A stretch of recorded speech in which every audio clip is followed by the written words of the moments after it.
Now we are down to South Africa and Puerto Rico.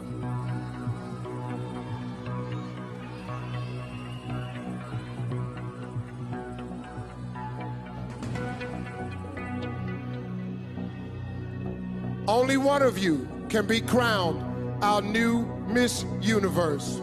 If for any reason the winner is unable to fulfill her duties, the first runner-up will take her place. Good luck to you both.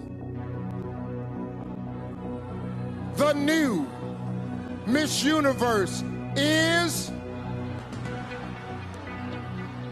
South Africa.